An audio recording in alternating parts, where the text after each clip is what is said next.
Hi folks, my name is Stuart Hill, and I'm a networking specialist supporting GE's grid solutions businesses through the design and engineering of critical utility communications networks using the JunglePAX Converged Utility Communication Platform. This is the next in a series of modules in which we will introduce you to the concepts, technology, and functionality provided in the GE JunglePAX platform. In this module, we will be covering a basic introduction to MPLS, and the core differences between Layer 3 IP and MPLS forwarding. In this chapter, we will be presenting a brief introduction to MPLS. We'll be going over the history of MPLS, what terminology is used when talking about MPLS concepts, what MPLS is, and how it works. MPLS, or multi-protocol label switching, grew from ATM, which had very fast forwarding due to the virtual circuit label-based forwarding, but suffered because of overhead associated with fixed-length 53-byte cells, as well as the complexity of IP and ATM integration using ATM signaled protocols. ATM forwarding was very fast when compared to IP forwarding because fixed label length lookups are much faster than the longest match address lookups used by IP routing. Like ATM, MPLS uses labels for forwarding rather than IP addresses. This allows traffic to follow paths not normally available to IP routing. The Internet Engineering Task Force started work on a formal MPLS standards with the creation of the MPLS Working Group in March of 1997. This was quickly followed by the first Layer 3 virtual private networks and deployments involving traffic engineering in 1999. By 2001, the MPLS Working Group had submitted the first formal standards documents to the IESG, or Internet Engineering Steering Group. This group is a technical group responsible for the management of IETF activities, including the rules and procedures for the Internet standards process. MPLS is typically referred to as a Layer 2.5 protocol because it offers service to clients at both Layer 2, or the data link layer, and Layer 3, the network layer. It provides a transport environment for both circuit and packet-based services such as ATM, SONET, and native Ethernet, as well as IP packets.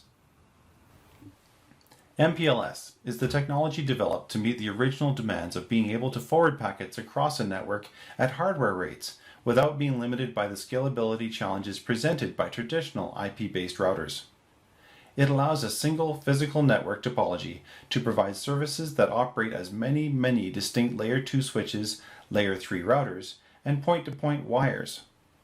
Although MPLS was originally designed for use within a carrier-operated network, its flexible capabilities for hosting multiple technologies and topologies is rapidly becoming more valuable to the enterprise market as well. This does drive the need for a change in mindset for enterprise network operators and engineers. As an MPLS network provides a virtualized topology, network operators and engineers will need to adapt to the concept of operating a network which has both an infrastructure and a service aspect. With MPLS, these two domains are distinct.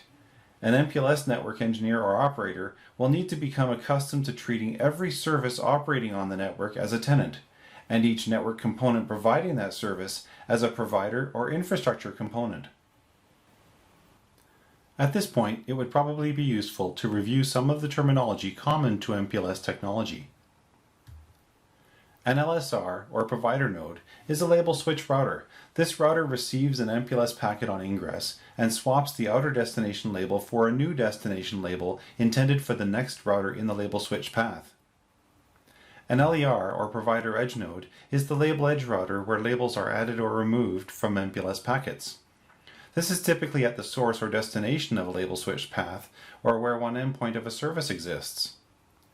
An LSP is a label switch path itself. It is the path identified by a sequence of labels mapping to a sequence of nodes from the source of the path to its destination. Label swapping occurs as a packet transits an MPLS core. Each LSR performs the label swapping function as part of forwarding an MPLS packet from its source to its destination. Label distribution is the method employed to define the labels to be used as part of an LSP or service and communicate this information between the nodes comprising the path or service. As the name implies, an MPLS ingress node is the node where MPLS encapsulation is first applied to a packet as it enters the MPLS infrastructure. An MPLS egress node, alternatively, is the point where all MPLS encapsulation is removed from the packet as the packet is forwarded beyond the MPLS infrastructure. MPLS is a multi-layer architecture built on IP-routed networks using protocols like BGP, Border Gateway Protocol, and OSPF, Open Shortest Path First, to exchange reachability information between all nodes in the network. Services are virtual private networks, VPNs, defined on top of the IP network to provide Layer 2 and Layer 3 virtual private networks. Layer 2 VPNs can carry point-to-point or multi-point-to-multi-point traffic, such as Ethernet, ATM, and frame relay. Layer 3 VPNs behave as a self-contained IPv4 or IPv6 network. All of these services are only defined on nodes where one or more endpoints for the service are required. Paths between endpoints where these services exist are created to forward traffic between service endpoints using label-based forwarding. These paths are called label-switched paths, or LSPs. Multi-protocol label switching is built to leverage the strengths of technologies like ATM, asynchronous transfer mode, and IP routing. Specifically, ATM had very fast switching capabilities, and IP routing had the strengths of being able to modify and engineer path selection through a network. MPLS is also transport agnostic in that it can ride over top of technologies like ATM, Frame, Sonnet, MPLS, OTN, or Ethernet. It is built so that it can be forwarded quickly.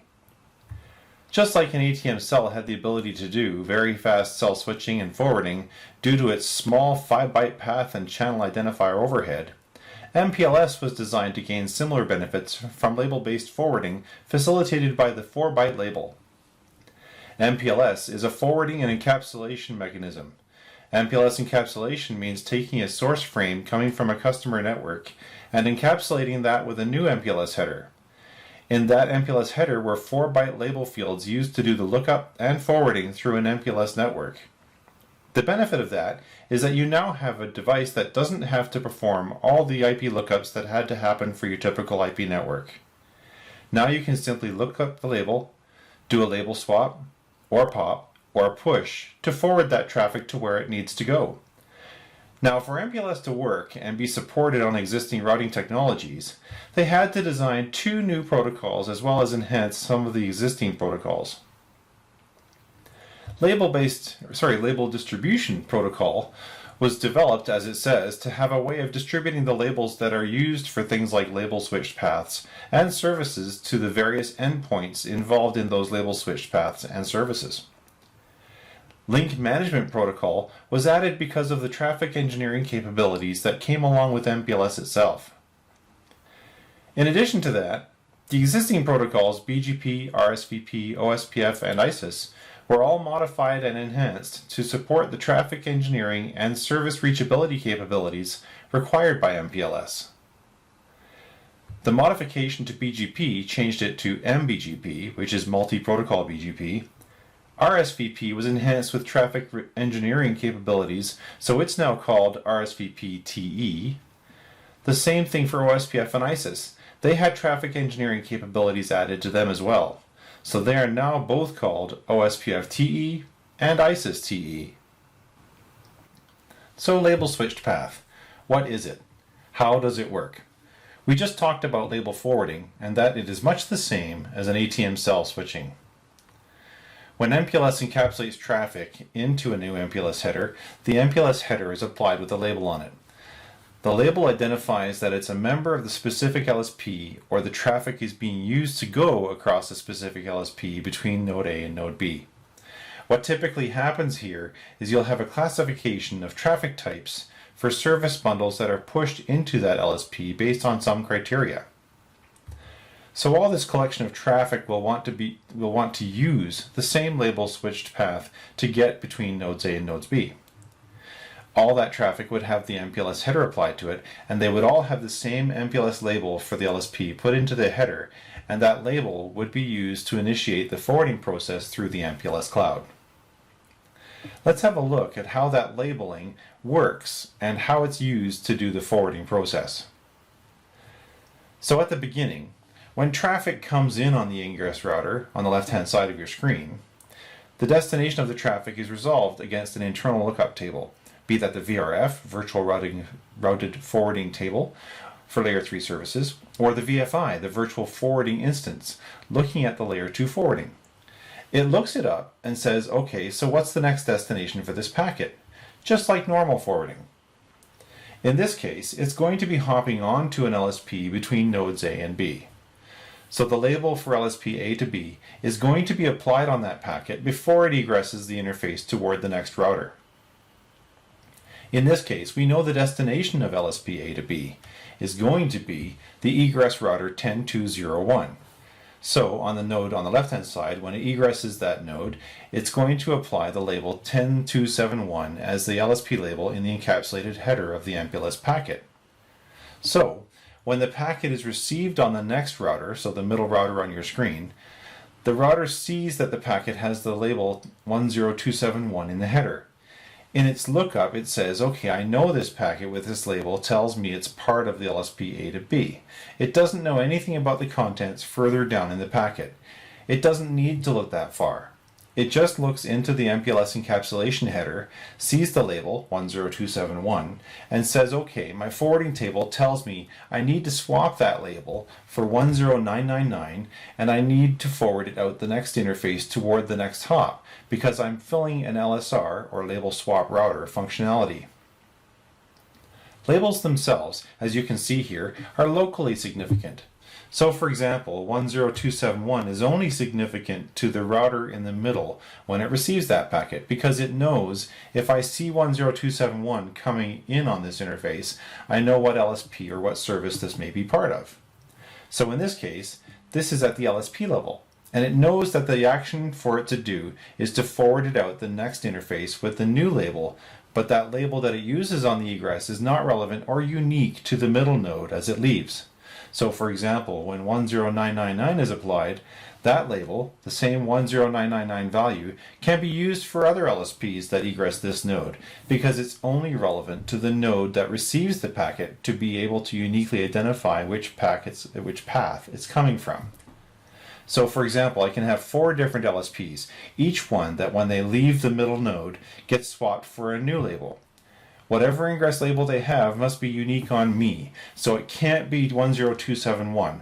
Otherwise I won't know which LSP it's going to be. So when I receive the packets for those other LSPs, they would be something other than 10271, each of them being unique.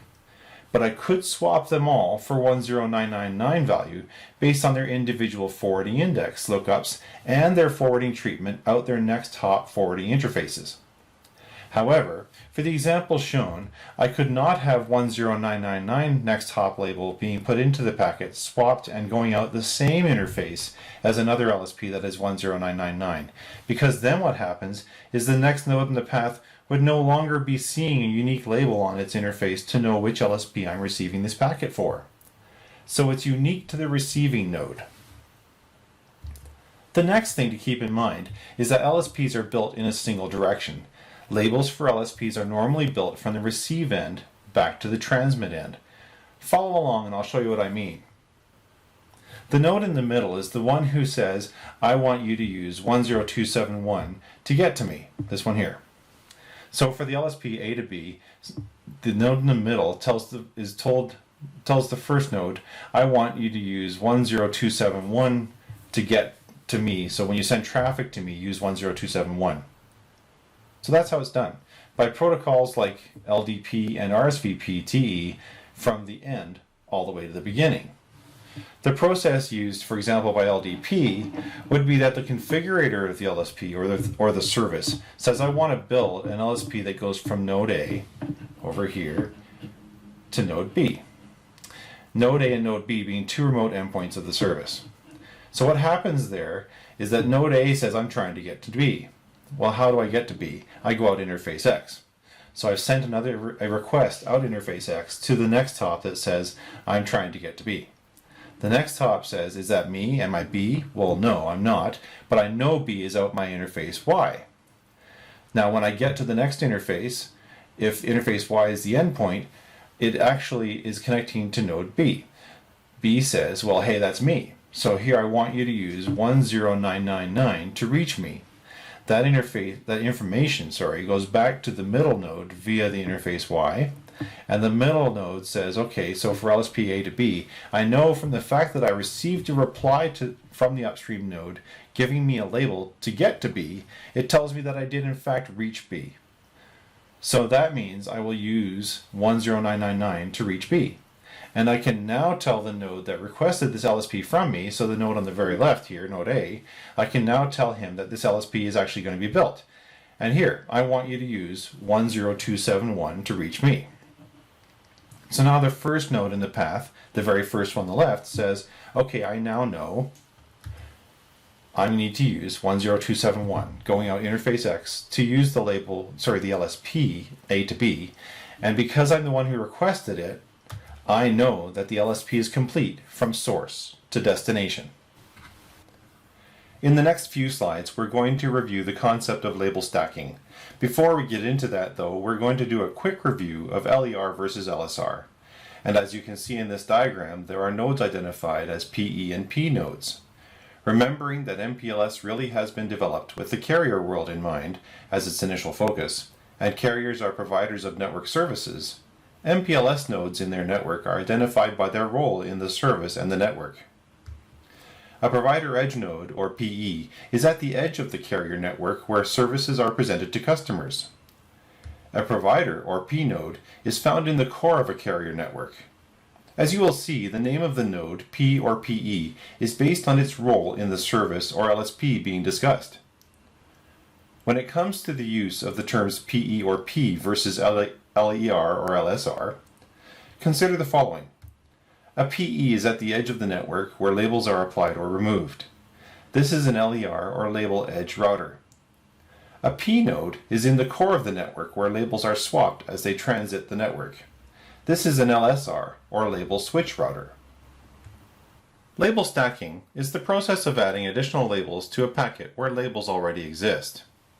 Typically, these labels are added to steer packets belonging to specified label switched paths into traffic engineered label switched paths. These outer LSPs are constructed as a means to provide consistent forwarding treatment and path engineering to packets belonging to a group of LSPs sharing the same path requirements. Two simple examples of where stacking would be used are as shown. In the first one, you bundle a bunch of LSPs inside one common LSP so that all of the inner LSPs receive the same path traffic engineering and quality of service treatment through a segment of your network. In the second option, a third-party network is used to provide connectivity between two parts of your network. In this case, you would stack all of your LSPs between the two parts of your network into an LSP through the third-party network. When we talk about label stacking, here's what we're talking about. To reach from the far left node to the far right node, you have an LSP that needs to go from the far left provider edge node in your network to the far right provider edge node in your network. In other words, from the far left LER to the far right LER. You start off with a label that is being used as your label switched path label. That label is applied when you first enter the MPLS network at the provider edge node in your network where service is defined. The LSP needs to go through another LSP for the middle segment of the path because that LSP is part of the third-party network which is providing transport for your LSP. With label stacking, you're actually able to have an LSP inside of another LSP. So this is where we start talking about the label push, pop, and swap functions. For this example, the green LSP is your LSP that you need to transport through the third-party network. The blue LSP is the label switched path in the third-party network. When looking at your LSP and the third-party LSP, treat each as a standalone unit, and the concept of label push, swap, pop comes easily. For your LSP, each of the PE nodes in your network on each end of the label switched path are label edge routers, so that is where your LSP label is pushed on ingress and popped on egress. The third-party LSP, if taken in isolation, is made up of a provider edge router on each end where label edge routing functionality is performed, and all nodes between are provider nodes where label swap router functionality is performed. The LERs in the third-party LSP are where the label for the third-party label switched path is stacked in front of your LSP label. This is so that the third-party network can now forward the packets from your LSP based on the label assigned to their LSP, which is now carrying your LSP.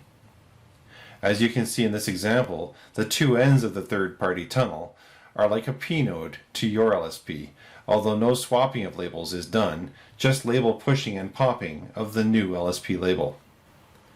What happens to operations, administration, and management, and quality of service when you employ label stacking? For example, when you apply QoS at your ingress of your packet, you'll make use of the label EXP or traffic class bits for marking priority. Typically, the service label priority bits would be mapped into the LSP priority bits to be able to identify the quality of service as you go through your network. When you go through a tunneled LSP, you need to be aware of whether or not the priority bits are being copied into the new outer LSP labels so that quality of service is maintained.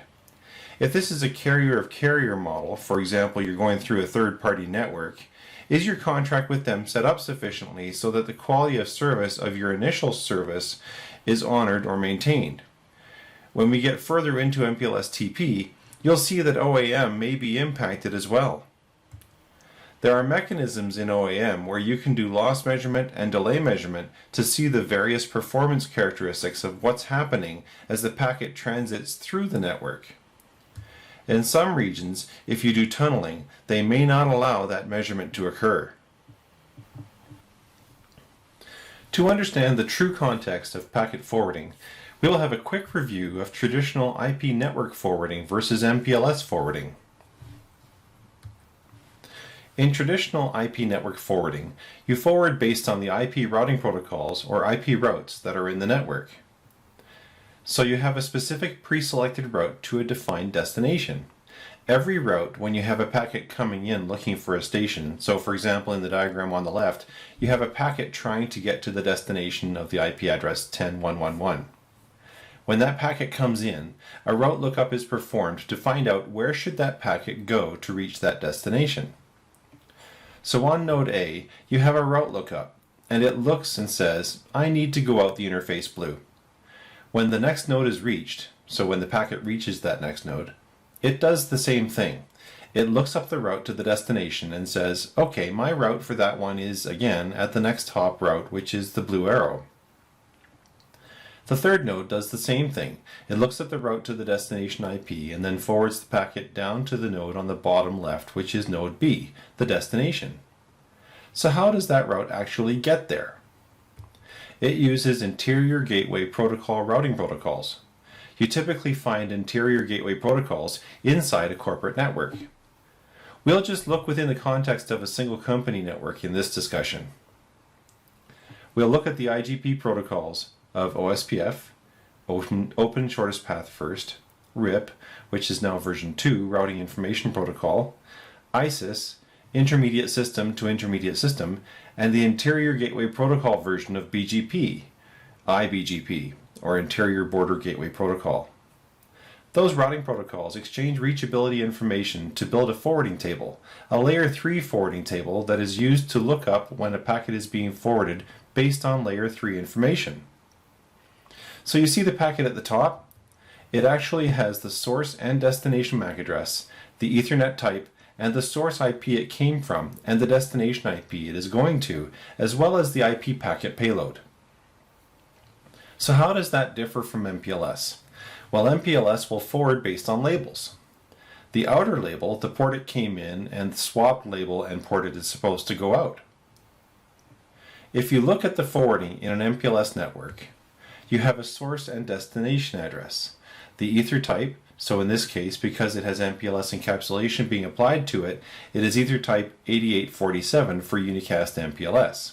And you see it has a tunnel label and a service label before the encapsulated customer packet. So the header we talked about for the MPLS encapsulation, that's the 5 boxes on the left-hand side of the overall packet. And then the encapsulated customer packet is on the right.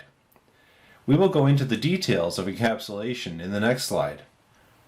For forwarding, the point here is that you are using the label to determine the forwarding now. You are not doing any IP lookups.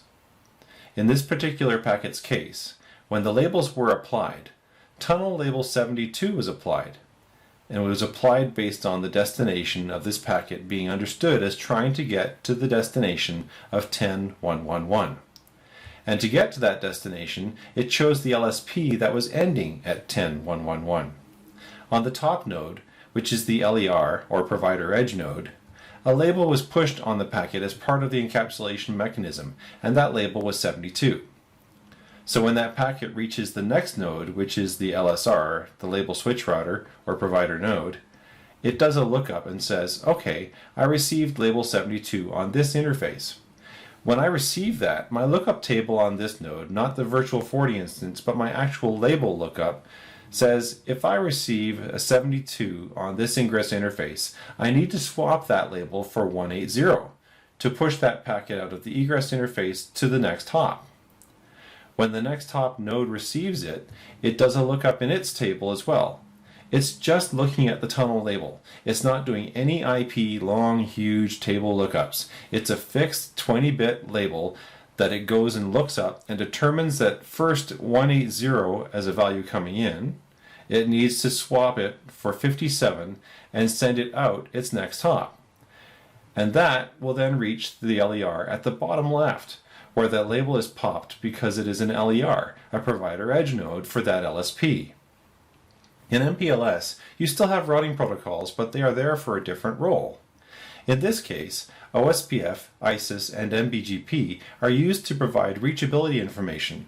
So OSPF and ISIS are used to provide traffic engineering information to protocols like LDP and RSVP to determine the paths to be used for LSPs.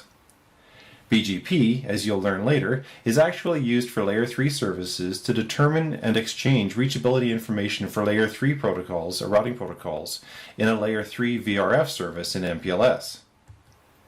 Label distribution via RSVP-TE and LDP feeds off of OSPF and ISIS, the traffic engineering information that has been extended in those two protocol databases, to determine the paths and label distribution to build the LSP from the LER at the top to the LER at the bottom. In this slide, we'll go through how packet encapsulation occurs in MPLS. At the high level, you can understand that for MPLS services, because they're Layer 2 and Layer 3, Layer 2 and Layer 3 packets are encapsulated into an MPLS packet. To do that, the original packet frame, and in this case we're looking at a Layer 2 one, the Ethernet preamble and frame check sequence fields are stripped off of the front end of the packet and the back end of the packet before being encapsulated into MPLS. In MPLS, it puts on its header, but then reconstructs the preamble and the frame check sequence on either end of the packet.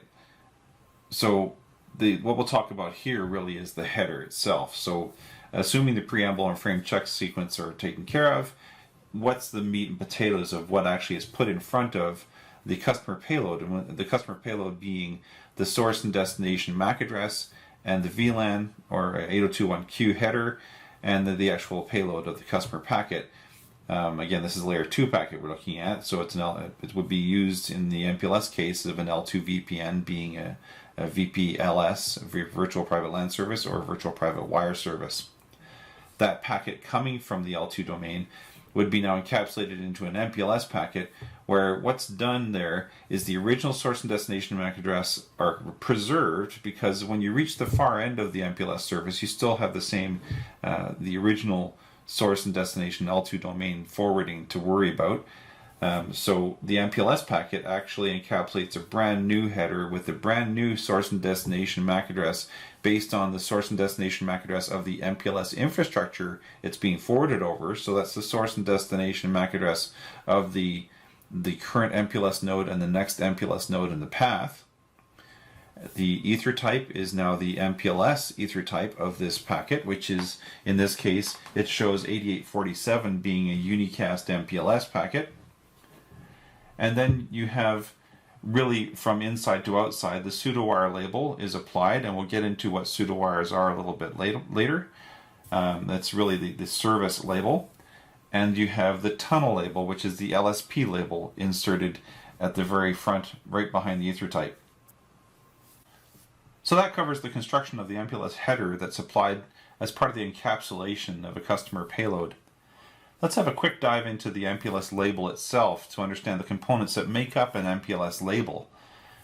As you can see from the box underneath the Ethernet packet or the MPLS transport packet format, the MPLS label has the label value itself, which is a 20-bit field. So that shows the label value itself can be arranged from 0 to 1,048,575. The traffic class is 3 bits. It used to be called the experimental bits, but now it's called the traffic class bits. So it's 3 bits used to identify the priority, used for quality of service. So a priority range of 0 through 7. The bottom of stack bit, well, that bit is set to a 1 when it's the bottom label. So for example, in the packet shown here, the pseudo-wire label 18, would have its bottom of stack bit set to 1. It identifies that it's the last label in the stack. The TTL bits, the time to live, is 8 bits of value just to preserve and track the hop count as this packet transits through an MPLS cloud. In the next 2 slides, we'll introduce you to the path selection protocols prevalent in IP MPLS networks. So here we look at LDP, Label Distribution Protocol. Label Distribution Protocol is based on the IGP, the Interior Gateway Protocol. So as we said before, Label Distribution Protocol draws from actually raw ISIS and OSPF and even RIP. It looks at the layer 3 routing table to determine the paths that are possible from wherever node you're on to any destination in the network. So LDP by default will build a full mesh of LSPs from itself to every other node in the network. Those LSP meshes are totally reliant on and based on that layer 3 routing table produced by the Interior Gateway Protocol. So as you can see here on the left, you have all the paths from A headed outbound, so the blue arrows pointing out from node A to every other node in the network. So it's always built from the perspective of the layer 3 routing table on node A. Paths back to A are built based on the routing tables of each node sourcing the LSPs toward A. So those 2 directions may not be the same. The issues with this, of course, is you end up with unused links. As you can see here, the paths going from A out to every node in the network results in 2 unused links on the bottom. So the bottom right and the bottom center links are not used for any paths headed from A out to any remote destination. The center bottom link is not even used by any paths headed back to A. So in a dynamically built environment like this with LDP, in this network, that link between the bottom 2 nodes across the center would not be used by any LSPs to reach any node. So you have links that go completely unused. The other issue is that the path does totally rely on the routing protocol. So if the routing protocol computes a new path to a destination, that will affect the LSPs themselves and where they're going. You can't override that and set it to what you want. Now there is new versions of LDP where you can actually enhance this, but the bottom line is you actually have to manually do what's called directed LSPs with LDP to override the IGP itself. In the case here, you see again the other issue is also that the path out doesn't necessarily match the path back in. So the path from the bottom LER to the top LER take 2 completely different paths. The path out from LER A at the top and the left, the blue path goes down the left-hand side of the network, where the path back to LER A in the right-hand diagram, the red path goes out the right side. The other thing is that there's no concept of accounting for the amount of bandwidth used in the links or paths in constructing the LSPs. So in other words, if you have a very heavily utilized traffic or path going between A and the left 2 nodes, where the right 2 nodes are not very heavily used, LDP doesn't allow you to adjust it and dynamically define or take into account bandwidth utilization when it's computing what LSP paths to use. The last thing to keep in mind is this is now completely non-deterministic. It's totally based on the interior gateway protocol. You have to know the state of the current layer 3 table to understand where your traffic's going. If the layer 3 table changes, so does the nature of your forwarding for your LDP LSPs. In RSVP-TE path selection, this is for resource reservation protocol with traffic engineered extensions. RSVP relies on the traffic engineered extended versions of OSPF and ISIS to be able to build paths through a network based on criteria provided. So in other words, for OSPF and ISIS, they are able to not only just keep track of metrics and hops, but now they can keep track of things like bandwidth and also link colors. So for example, as you can see on this diagram here, you have links that are defined to have blue colors tied to them, or red colors tied to them, or brown colors tied to them, or they can have no colors tied to them. And what that allows you to do is when you're specifying an LSP to go from A to some destination, you can say, for example, if I want to go from A down to the bottom LER, I only want that LSP to follow the brown path. And I want it to use 4 gig worth of bandwidth. So if the bandwidth is available and the brown path is available, it will build the LSP that way. Conversely, you can override LSPs that want to use the blue links, or LSPs that you want to have. For example, in this diagram, the red ones are ones that you don't have any color restriction or bandwidth restrictions on them. So those LSPs would build based on the underlying IGP. So the nice thing about RSVP-TE working in coordination with OSPF-TE or ISIS-TE is that you can specify where you want to additional criteria to have some influence over where the path is going to be selected. Now, you need to understand which routing protocol does what and which one you're overriding. So for example, RSVP also allows you to do things called strict or loose hopping. So you can say, for example, I want to go from the top node to the bottom node, but as a strict hop, for example, you can say I want the next hop to be this one, this node, and I want the next hop after that to be node B. But I don't care from that point forward. You can follow any sequence of nodes to get to the endpoint. So the first 2 hops would be strict. The last one, because you don't care about the way you got there, would be called loose. So you can influence at the RSVP level strict versus loose hopping, but RSVP can also draw upon the OSPF traffic engineered data to look at the criteria for things like link colors and bandwidth.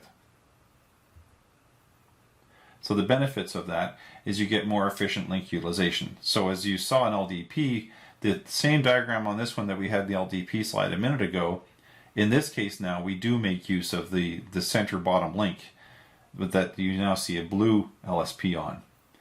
We also have a bit better flexible path control. So we have a bit more granularity in how we can choose which paths are used in which circumstances.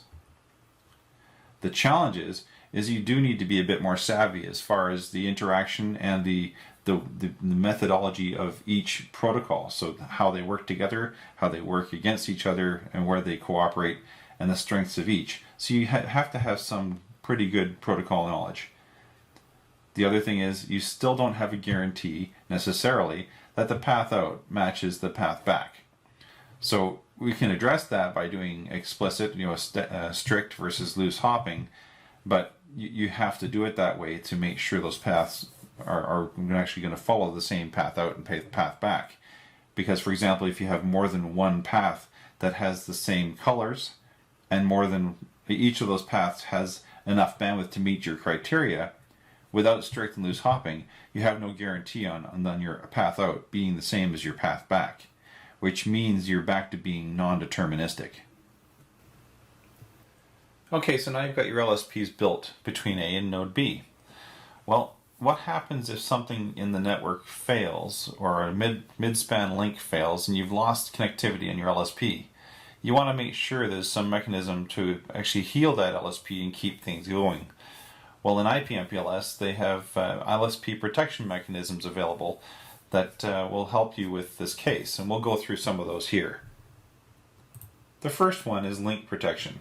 In this case, what that means is you have these links between these nodes, and you say you have a failure of any one link between one node to the next. The black line shows the actual original LSP signaled path. With link protection, it says if this link fails, we will bypass the link and continue on our way. So as you can see here, each of these blue lines is a bypass that's been determined to do protecting of an individual link between any node and its next hop. So if the failure were here, the packets coming into this node would use the protection, the bypass, the link protection bypass to go around that node and continue on its way. But you see it still lands from the same node to the same next hop node. In path protection, what you have there is you're protecting not just the link, but you're also protecting against the node failure. So in this case, for example, between this node, if this next node, anything on it were wrong, anything at all, with link and path protection, it would actually bypass the node entirely and go to the next node in the path. When it comes in on this first node here to the next P node, if there's a failure been identified, anything failure related to this node, all LSPs that would have gone through that node are now bypassed around it to the next node in the path where they continue on with the original LSP path. The benefit of it is the failure is locally identified and repaired before any source repair has to happen. The difficulty with it is that your repaired path that it uses, remember we had criteria we give in RSVP-TE, for example, that said I want to make sure I use only brown links and they must have 4 gig of bandwidth available on them. Well, the issue with this protection mechanism is that your path protection around the link or the node is not necessarily going to meet those original criteria, so it may not be ideal for the services originally intended to be on those LSPs. So there's no awareness of the impact of service when this failure protection occurs.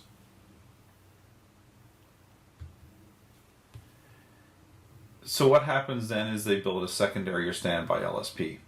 In the standby or secondary LSP, you can have both standby and non-standby. So what that means is you have a second LSP that's built from the source to the destination, and then if the failure is reported through link and path protection back to the source, the second LSP is used to regain connectivity to the destination. Now what typically happens with this, if it's not a standby LSP, the link and path protection mechanisms detect the failure.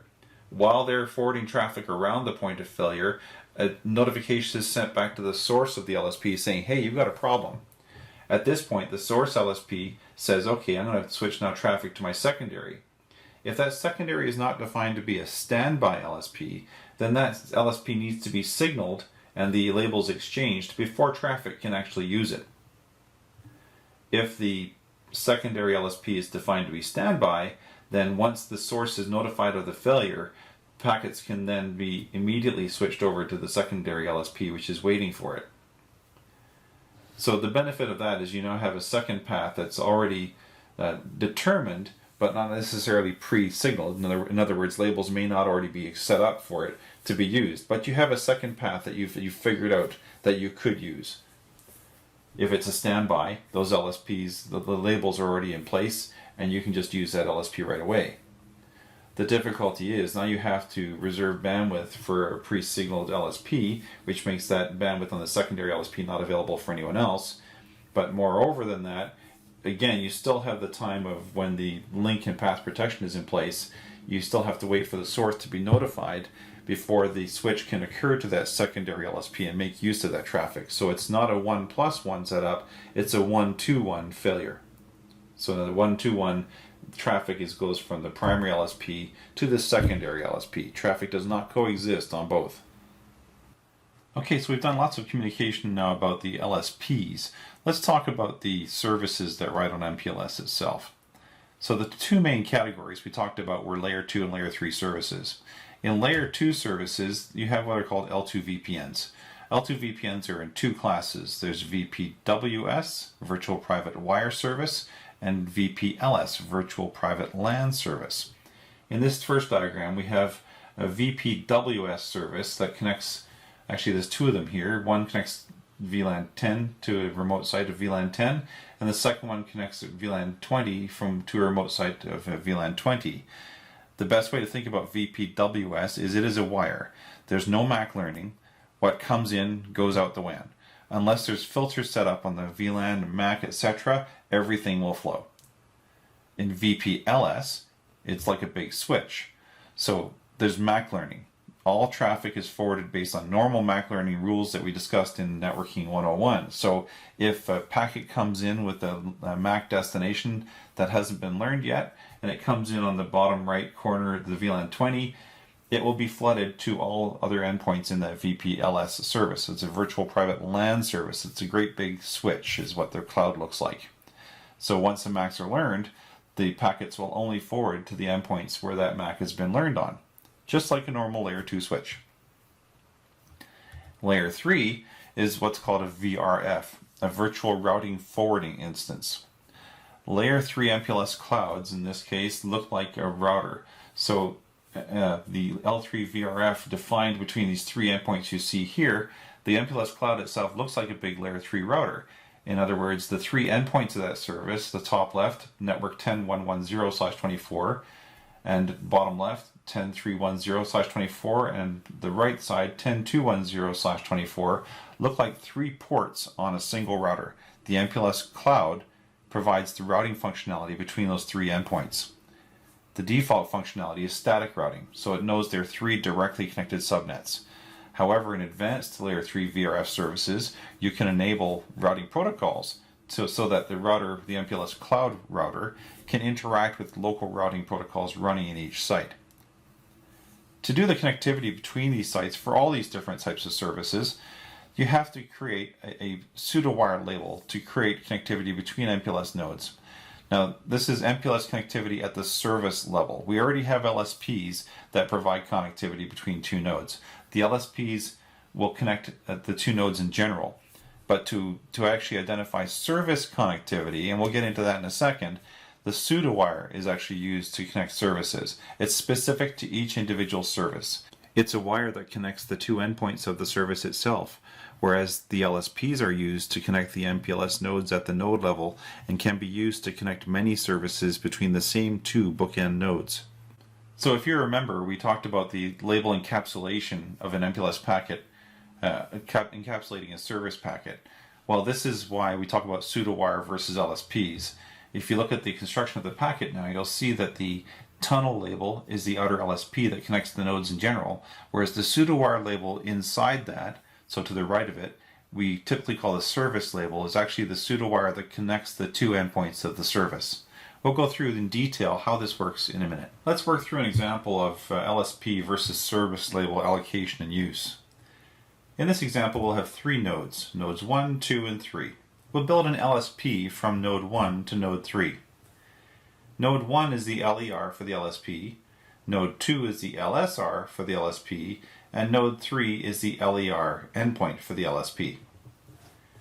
Node 1 is using label 10271 to reach node 2. Node 2 uses 10999 to reach node 3. So node 2 swaps 10271 for 10999 in its LSR functionality as part of forwarding the LSP traffic. Now say we have two services, or two endpoints of the same service rather. Service A is a VPWS service, or any kind of L2 VPN service, frankly, that is on node 1 and node 3, and it wishes for the two endpoints of that service need to communicate. Well, the services need to have a pseudo-wire defined. The pseudo-wire is actually what connects the service A endpoints on node 1 and node 3 together. So in this case, we'll define a pseudo-wire with a label of 65535 that's used to reach from node 1 to node 3. So node 1 is the LER for the service, and node 3 is the LER for the service for the pseudo-wire. So service endpoints for pseudowires are LER only. That pseudowire needs to ride across an LSP to go between the nodes. So the pseudowire is encapsulated inside an LSP. Now say we have a second service. The second service between the two same nodes, node 1 and node 3, is in this case a VPLS service. It can't use the same pseudowire because a pseudowire is service specific. The pseudowire that's existing right now, 65535, is explicitly to connect service A between nodes 1 and node 3. That's, for example, when service A is receiving a packet on node 3, packets that are intended for service A on node 3 are identified by that pseudowire label. So if I have traffic that's destined for service B, the pseudowire label received has to be different in order for the node on node 3 to know which packets go to which service. So we'll build a separate pseudowire from node 1 to node 3 for the service B. And we'll use 65536 as that label. Both of those pseudowires, because they're going between the same two endpoints, can use the same LSP. They don't have to, but they can. So in this case, the pseudowire, the inner label, will be different for each service, but the LSP label on every packet will be the same because they'll both be using the same LSP to go between node 1 and node 3. Now an important thing to keep in mind here is what happens in QoS. QoS, quality of service, is applied at the access interface, the pseudowire, and the LSP on the LERs. It's applied at the access port when it comes into the service. The classification and prioritization is figured out and put into a priority. That priority map is mapped into the traffic class bits of the pseudowire label.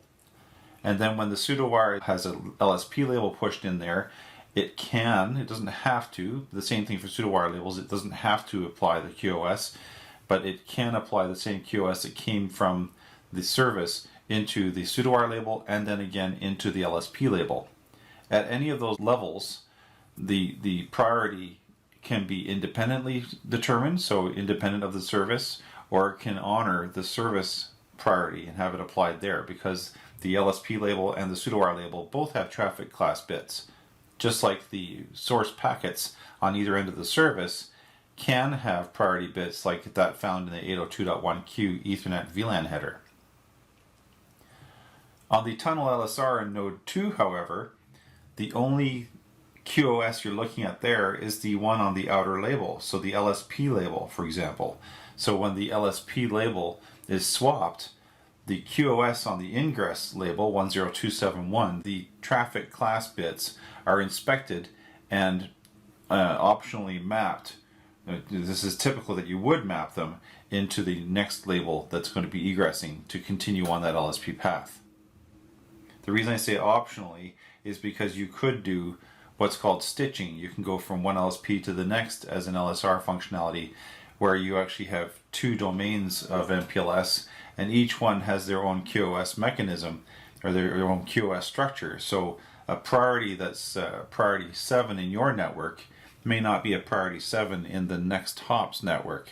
So the mapping of the QoS from one ingress label to the next may or may not match as it goes through, but there is a relationship. The point is that QoS is applied at every hop from access to pseudowire to LSP label as it traverses and transports across the MPLS infrastructures. With all this, how does OAM get handled? Well, OAM is the operations admin and management, and within IP MPLS, it's actually done outside, it's out of band. But with MPLS TP, as you'll see later, you can actually put the OAM in band with the service. So what that means is, as you see right now, we have two levels of label. We have a pseudowire label and we have an LSP label. Well, with MPLS TP, and we'll see later how this works, MPLS TP allows the OAM to go inside the pseudowire. So this would be a third level of label, as the OAM itself would have its own label that would be put inside or below the pseudowire label. So the outer label would be the LSP, the next label inside that would be the pseudowire, and the next label inside that would be specific for the OAM packets. We'll get into this in further detail in later chapters. So we've covered LSPs, and we've covered services, and we've covered how these pseudo wires are mapped between those services. We're going to cover here what the difference is between infrastructure and service, because it's really important to understand that the underlying infrastructure of your network, the actual routers and the connectivity between them and reachability mechanism, be that OSPF or BGP or static routes or whatever you're using to interconnect the base devices that make up your infrastructure, the actual network itself is the physical and logical infrastructure of your underlying topology of your MPLS network. So in this case, we consider the network, the routers, the switches, the links between them, the IP addressing, the routing protocols, all to be part of the base infrastructure. For MPLS, we also add in the LSPs, the label switched paths, as part of that infrastructure, because they are the tunnels or the logical links between endpoints that allow MPLS service connectivity to occur. So that's all lumped into what we would call infrastructure. The services right on top of that, in this case we show a layer 3 service or a VRF, where again the MPLS network looks like one big router. The point is that the network has a concept of a single service for this one layer 3 VRF. Remember we said that MPLS is a collection of virtual switches and routers presented on a real layer 3 architecture.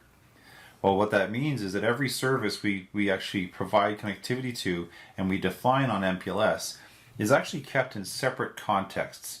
We call them virtual routing instances in the case of layer 3 networks, and we call them virtual forwarding instances for layer 2. So a virtual forwarding instance is a separate context, a separate set of forwarding tables. So you can define overlapping VLANs. The MAC addresses in the layer 2 services are learned only within those services. So one service can't learn about what's going on in the next service. That includes layer 2 and layer 3. The nice thing about that is now with separate contexts, you can have overlapping VLANs, overlapping IP subnets. All those things are now permitted because they're kept contextually separate. Each service is its own context. The next chapter is a chapter to review the specific details of IP-MPLS. This is where we identify the key identifying characteristics of IP-MPLS and the shortcomings inherent in the IP-MPLS deployment. For the slides we have covered so far, they all talk about the basics of MPLS. In this slide and the next one, we'll go through the IP-MPLS specific features and how they relate to what's coming up when we start talking about MPLS-TP. In IP-MPLS, really, they drove a separation of the control and data plane. With IP-MPLS, because we have routing protocols like OSPF, BGP, RSVP, and LDP that are used to signal and build LSPs, there's an inherent reliance on the control plane to keep traffic flowing. The control plane are the protocols used to configure or control the data plane. The data plane is anything involved in actually forwarding the packets. So when we talk about protocols and the control plane or data plane, the routing protocols are used to determine reachability and establish the reachability matrices, but they influence the data plane and how it pushes traffic through the network. We talked about the establishment of LSPs and signaling of LSPs. While in the control plane, those routing protocols are used to signal and build those LSPs, and they establish the rules the data plane uses to forward those packets. So if something happens to the control plane and you lose those routing protocols or they misbehave, that has a direct impact on how the data plane is able to forward those packets. The management plane is typically SSH or Secure Shell, Telnet, Web UI, anything used by the operator to configure a box and set up the control plane or modify the data plane directly if it's needed. Now we've already talked about the reliance of the control plane for reachability and for information in IP-MPLS. But when the control plane fails, the management plane gives you one more mechanism you can use to go in and configure the forwarding plane or the data plane on how traffic is to be forwarded. Having said all this, IP-MPLS is pretty efficient. It does allow you, with those mechanisms of RSVP, etc., to modify and manage the selection of core links used for LSPs. In IP-MPLS, you have to remember that the LSPs themselves are unidirectional. You have to build a transmit LSP, and you have to build a separate LSP for receive, the traffic coming in the opposite direction. It's not bidirectional. They are not associated as a unit. MPLS itself is protocol neutral. We did say that it works with MPLS. It'll carry MPLS traffic. It also works with ATM, Frame, Sonnet, Ethernet, and OTN. So it'll ride on top of lots of transport technologies. It's very agnostic that way. It does scale though.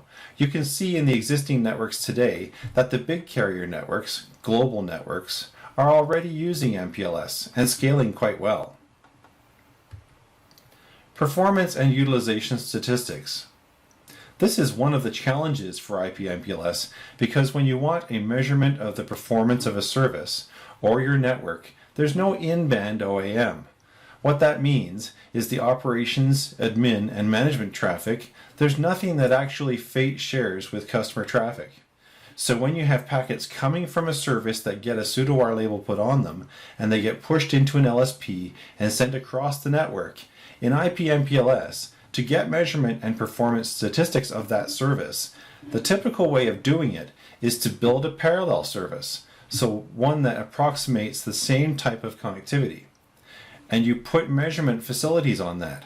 These are either built into a vendor's equipment, so they have vendor-specific measurement applications and protocols, or you put probes, physical probes, actually in the customer's network so that those probes can send additional packets through the service, so going through the actual pseudo-wire and LSP. But you have to put additional gear in, or applications and software, to be able to measure and get a true understanding of what the performance of those applications are. Otherwise, if it is built in parallel, you're getting really an approximation of what's happening because you're not going through everything that every service packet is going to experience. The question becomes, are you sure the QoS is being treated the same on your measurement packets as it is on the service payload packets? That needs to be taken into account. Having said that, the nice thing about IP-MPLS over history is that it's proven to be pretty adaptable. It's been able to build L2 and L3 VPNs. It's now moving into MPLS-TP, new features built on MPLS, and there's more to come. What are the potential shortcomings of IP-MPLS? What things do we need to be aware of that may not be as strong in IP-MPLS as you may like? Especially if you're looking at utility environments where you have strict networking demands on your environment. Well, the first one we've covered already. It's really the reliance of the data plane on the control plane. In IP-MPLS, if you have a failure in your network, the network topology changes or something happens in your network that affects LSPs that are running on your network, and you also have a control plane issue. In other words, something happens in your routing protocols like your routing daemon has failed for OSPF or BGP. Now what happens? How do you recover? How do you actually make sure that the LSP actually does fail over to its secondary path and keeps things connected? In IP-MPLS, there's an inherent reliance of the data plane on the control plane, and that's not good sometimes. Another shortcoming is that you may not be able to meet strict SLAs in IP-MPLS, so your service level agreements.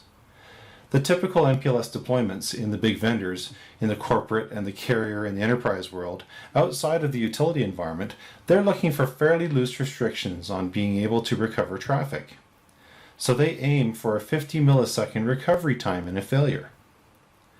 Now what that means is if they're protecting traffic that is typically voice over IP or real-time video streaming, it hasn't got the same stringent recovery requirements as something found in, say, utilities or power utilities like teleprotection.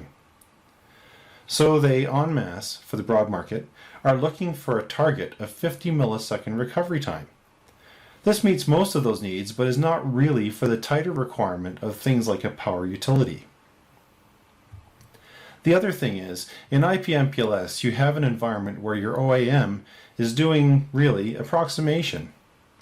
When the people in the broadband forum were looking at MPLS-TP, they wanted to come up with something that would meet the reliability and operational simplicity of existing TDM TDM transports like SONET, SDH, and OTN. Something that would be able to give them a deterministic behavior, deterministic pathing, and all the OAM, the operations admin and management, the full luxurious suite of features that are available in those infrastructures. The lack of in-band OAM, so that again is the inability to get a direct, precise measurement of what is happening to your services without going to extraordinary measures like putting additional software in, or actually having your, for example, your equipment at your customer enterprise have to have the capabilities to do the measurement that your MPLS network itself can't do. So IP MPLS, for example, there is no in-band OAM. The ability to do path detection failure and performance monitoring is not inherent inside LSPs and pseudowires for today's services. It is something we'll look at for MPLS-TP though. Thank you for watching this MPLS Part 1 module in the overall training series related to GE's JunglePAX Converged Communications Platform, designed with purpose for utilities. In this video, we've reviewed the base components of MPLS and provided a foundational knowledge of its inner workings.